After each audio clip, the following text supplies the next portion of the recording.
እየጎተትኩ ነው። ባለ ጉዳዩ እኮ አንቺ ነሽ። ነይ እንግባ። ነግሬህ ነበር። አቅምህን ሳታውቅ እኔን ለመርታት ሞከርክ።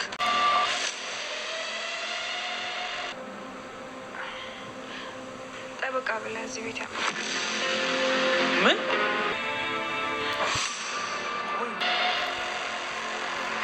ቲና እንግዲህ ሌላኛው ድራማዋን ቀጥላለች ማለት ነው። እንግዲህ በስልክ ስታወራ እንደሰማናት እየጠበቅኳችሁ ነው ዝግጁ ነኝ ስትል እንደሰማናት ሌላ ድራማ ጀምራለች። እንግዲህ ይህንን ያደረገችበት ምክንያት ደግሞ የካሌብ አባት ከቤቴ ውጭልኝ ብሎ ስላሰናበታት ሌላኛ ድራማ አድርጋለች ማለት ነው። እሱ ምንድነው ልክ መኪና ተገጨው በሚል ሰበብ ድጋሜ እዛው ቤት ለመግባት ነው። ምክንያቱም ደግሞ ከተመታች በኋላ ያው ምንም መሄጃ የለኝም አንደኛ፣ ሁለተኛ ነገር ደግሞ ሌላ ዘመድ እንደሌለ ታውቃላችሁ። በዛ ላይ ደግሞ ሰማንያችን ስላልተቀደደ ከዚህ ውጪ ሌላ ማረፊያ ምን አለ በማለት እንግዲህ በመጀመሪያ መኪና ተመትታለች ማለትም የመኪና አደጋ ደርሶባታል በሚል ወደ ሆስፒታል እንድትሄድ ታደርጋለች ማለት ነው። እቅዷና አላማዋ እኔ ዝግጁ ነኝ እናንተስ ያለቻቸው ሰዎችም እንግዲህ መኪናው ሲጀመር እኮ ሳይነካት ነው የወደቀችው እና ስለዚህ ሳይነካት ወድቃ ልክ እንደተጎዳ ሰው ሆና ማለት ነው ትቀውጠዋለች። ከዛ በኋላ ወደ ሆስፒታል ትሄዳለች ማለት ነው። ከሆስፒታል መልስ እንግዲህ ወደ እና አባባ ቤት ነው ተመልሳ የምትገባው። እንግዲህ አባባ እፎይ ከዚህ በኋላ አረፍን ሲል በጣም የሚገርመው ካሌብ ግን አያባዬ እንደዛ እንኳን አይመስለኝም ቲናን አላወቃትም ማለት ነው። አፈር ልሳ የምትነሳ እባብ ነች ብሏል። እውነት ለመናገር እባብ ነች።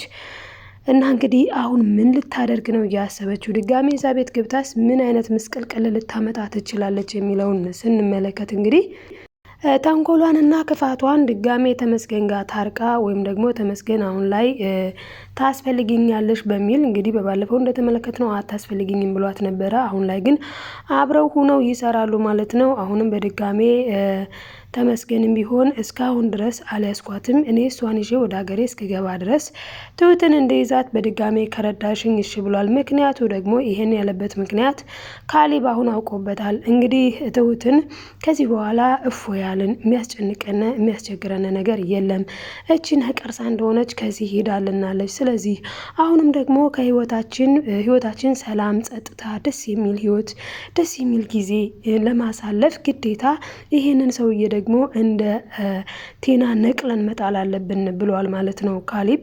ታዲያ ይሄንን ሲላት እንግዲህ ስልክ ቁጥሩን አድራሻውን ስጭኝና እኔም ማደርገውን እኔ ያውቃለሁ ብሏታል።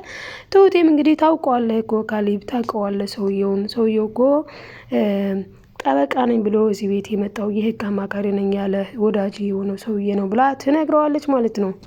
እናም ይሄንን እንደነገረችው ሰውዬው አውቋል ማለት ነው። ምክንያቱም ሲታሰር እሷ እዛ ጋር ቆማ እሱ ደግሞ እጁና እግሩ ታስሮ ተቸንክሮ አይቷታል። ስለዚህ አሁን ላይ ቲና እንግዲህ እንደዛ በአደጋ አስመስላ ድጋሜ ትመጣለች እዚህ ቤት።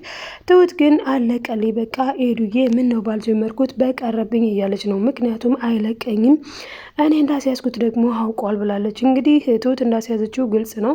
ከሰውየው ጋር ማለትም ከዚህ ከማይረባ አጋች ጋር ተነጋግራ በቃ አንቺ በጨለማ ትወጫለሽ፣ ከዛ አንቺን ለማፈን ሲመጣ እኔ ከኋላ መተዋለሁ፣ ከዛ በኋላ ይዘነው እንሄዳለን ብሎ በተመካከሩት መሰረት እንግዲህ እንደዛ አድርጎ ወስደውት አስረውትም እንደነበረ የምናውቀው ጉዳይ ነው።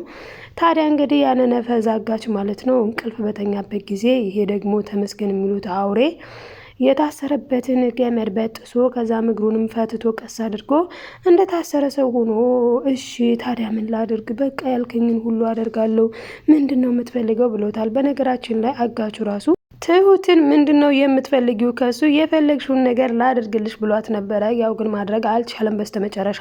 እሷ ግን እኔ ከሱ የምፈልገው ነገር የለኝም በቃ እንዴት ሆኝ ነው ብላለች። እኔ የምለው ተመስገን ይህን ያህል ሲጠብር ማለት ነው ህግ ያለበት ሀገር አይደለም እንዲህ ያለ ነው አረጋይስ። እና እንግዲህ ትሁት በእርግጥ እንደዚህ አይነት ሰዎችን ካሌብ እንዳለው ነው መረጃና ማስረጃ ያስፈልጋል ያለዛ ድካማችን ከንቱ ነው የሚሆነው ብሏል። እንግዲህ መረጃ ማለት ልክ እንደ አባባ ማለት ነው። እንግዲህ አባባ ቲና መርዝ ስትጨምር ውሃው ላይ ያዩት በካሜራ በስልካቸው ነው እንጂ ክላስ ቀይረው ነበረ ሊያዩት አይችሉም ነበር። ነገር ግን ስልካቸውን ሲያዩ እሷ ደግሞ ወስዳ ስትጨምር ስላዩት ነው አይቼሻለሁ በአይኔ መርዝ ስትጨምሪ መርዝ የለውም ካልሽ እስኪ ጠጫት። በነገራችን ላይ ከአቅማቸው በላይ ሆነችባቸው፣ ሲኦል ሆነች እንዴ። በቃ እኮ ሊታገሷት በጣም ታገሷት። ትዕግስትም ሲበዛ ልክ አለው። እና እንግዲህ ወይዘሮ ቲና ማለት ነው ትዕግስቱንም ምኑንም በቃ ለምኔ በማለቷ አሰናብተዋታል ማለት ነው። ከቤት አስወጥተዋታል።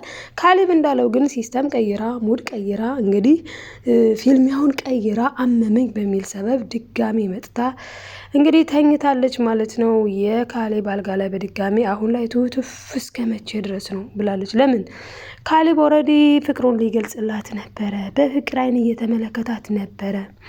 በጣም ደስ በሚል ሁኔታ እየተመለከታት በቃ ከዚህ በኋላ ረፍትነን ደስ ይበለሽ ትሁቴ እያላት እያለ እንግዲህ ምንድነው የተፈጠረው? እንግዲህ ቲና መኪና መትቷት የሚባል ድምጽ ይሰማል። ኤደንና ቲና በነገራችን ላይ ደረጃ ላይ እንደተገናኙ የምናስታውሰው ጉዳይ ነው። እኔ እንደዚህ በቀላሉ እጅ ተሰጫለሽ ብዬ አላስብኩም ነበር ትላታለች ኤደን።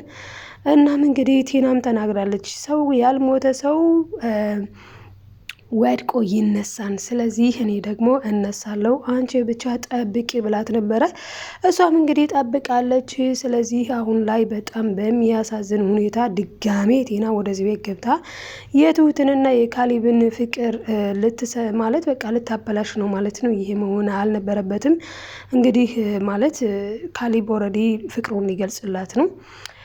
እና እንግዲህ አሁን ላይ ታዲያ ምን ሊያደርግ ይችላል ስንል ተመስገን ትሁትን ለማፈን እየጣረ ነው። ምክንያቱም ከዚህ በፊት ቲና ነግረዋለች ካሌብ ትሁትን ያፈቅራታል ብላ። ታዲያ አሁን ላይ ቲና ውጭ ላይ እንደሆነች ቲና እንደወጣች ሲሰማ ተመስገን ደግሞ ይመጣል ማለት ነው። ምን ለማድረግ? ትሁትን ለመውሰድ። ታዲያ በዛ ሰዓት እንግዲህ ካሌብ ይደውልና ተመስገን እንዲያዝ ለማድረግ ለፖሊስ መደወል ይሞክራል ማለት ነው። ታዲያ እንግዲህ እዚህ ጋር አሁን ፖሊሶች መጥተው ተመስገንን ከያዙት በኋላ ምንድነው ደሊል መረጃ ሊያቀርብ የሚችለው ነው ጥያቄው ይሄ ነው። ነገር ግን በቃ እየተከታተለኝ ነው ብላ ካመለከተች ይሄ በራሱ እኮ በቂ ነው። ሰውየው ምንድነው ተብሎ ሊጠየቅ ይችል ነበረ። እኔ ገረመኝ ግን የቲና ጉድ ነው። ቲና እንግዲህ ለትሁት መቼም ትሁት የዋህ ናት ብላ ማለት ነው ምን ብላታለች? ይኸውልሽ ትሁቴ እኔ እኮ እዚህ ቤት ብቸኛ ነኝ፣ ብቻዬን ነኝ እኮ ይኸው አባባ ከቤት ውጭ ብሎ አባረረኝ ብላ ስታስመስል ነበረ። ትሁት ምስኪና ታምናታለች። ስታስመስል አመነቻት። እኔ እኮ የትሁት የዋህነት በጣም ነው የሚገርመኝ ማለት ነው። እና ለምን ምን አድርገሽ ስትላት እኔ እንጃ እኔ ከክላስ ወደ ሳሎን እየሄድኩኝ ነበረ እና ሳሎን ላይ አባዬ ደግሞ ጠረጴዛ ላይ ውሃ አስቀምጦ ነበረ መርዝ ጨምረሽበታል ብሎኝ ነው ስትል ትሁት እዚህ ጋር ምንድነው ማለት የነበረባት? አትታመኝም ነበረ። በእርግጥ ትሁት ሳትናገር በውስጧ ይህኔ እኮ አንቺ የሆነ ነገር ሳታረጊ እንኳን አባዬ ምንም ሳታረጊ ውጭ አይልሽም፣ ግን ያደረግሻትን ራስሽ ታውቂያለሽ እያለቻት ሊሆን ይችላል።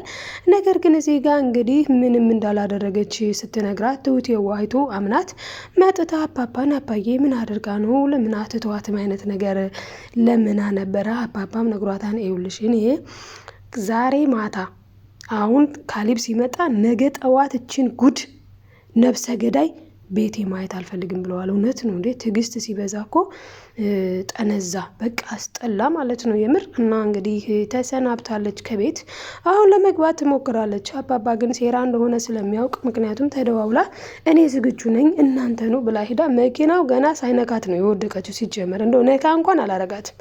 ስለዚህ ሴራ እንደሆነ ግልጽ ነው ማለት ነው። ድጋሚ ወደዚህ ቤት ትመጣለች። ታዲያ እንግዲህ አባባ እሰይ ብለው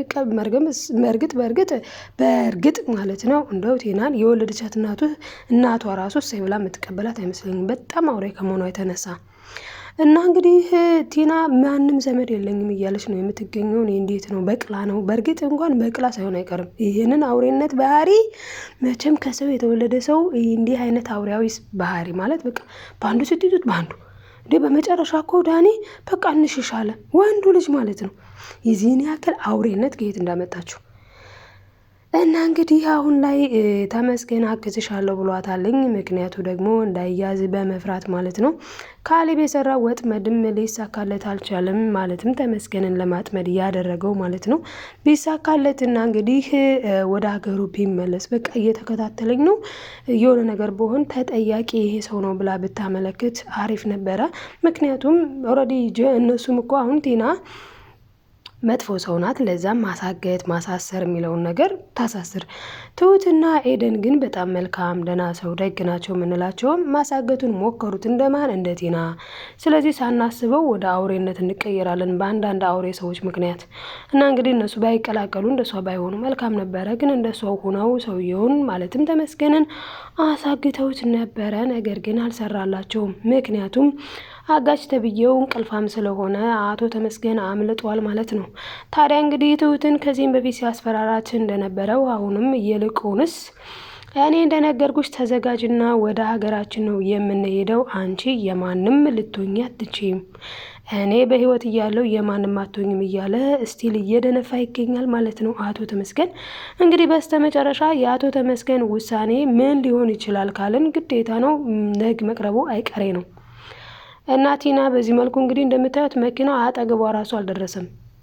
እና በጣም የሚገርመው እና እንግዲህ አሁን አገር ቤት ይዣት ካልሄድኩኝ ይላል ማለት ነው። እንግዲህ ከዚህ በፊት እኮ አገር ቤት መኖሯ ብቻ እኮ አይደለም እዚህ ጋር አሁን አገር ቤትም ሆነ ከተማም ሆነ መኖር ነው። ግን ትሁት ለምንድን ነው ከዚህ ሰውዬ ጋር መኖር ያልፈለገችው ስንል ምክንያቱ ደግሞ ይሄ ሰውዬ አውሬ ነው። በቃ እኔ ለምን ከዚህ በፊት ከሷ የተረዳነው ነገር አለ። ማለትም ቆይ እኔ አውሬ ነኝ እንዴ? ለምን ሰይጣን ነኝ እንዴ? በእርግጥ አንቺን ለነካ ሰው ሰይጣን ነኝ ብሏል። እንግዲህ ካሊብን አይፋታውም በቀላሉ። ካሊብ ደግሞ በጣም የዋ ነው። ከዚህ በፊትም በትንሽ ነገር ነው ያመነው። እንግዲህ ስልኩን ቀማው፣ ከዛ ስልኩን አስቀማው፣ ከዛ ደግሞ እሱ ከቀሚው ተቀብለው ሰጠው። በዛ ተዋወቅ እና ታውቀዋለህ፣ ቁጥሩንም ታውቃለህ ብላ መናገሯ መልካም ነው። ምክንያቱም ካሊብ ጥሩ ነገር ሊያደርግ ይችላል። አሁን አይምሮውን አሰርቶ ማለት ነው። እና እንግዲህ ምን ሊያደርገው ይችላልኝ ካልን መቼስ ላሳግተው ብሎ እንደናሄደን አይሸወድም። ግን ለህግ ላሳልፌ ልስጠው ካለ ሜቢ ተመስገንን ለህግ አሳልፈው ከሰጡ ያው ማለት መረጃና ማስረጃ የሚባለው ነገር ነው ትንሽ የሚያስቸግረው እንጂ ከዛ ባለፈ ተመስገን መያዝ ነው ያለበት።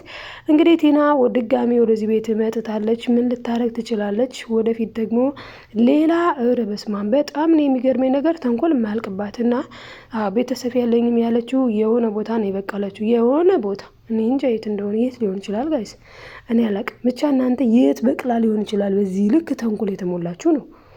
ሜቢ እኮ ይህን ለነገሩ የሆነ ሰው አስቀይሟት ከዛ ምናምን ሊሆን ይችል ይሆን? ብቻ ባክግራውንዷን አላወራም ብላለች። እዚህ በፊት ዳኒ ጠይቋት ነበረ።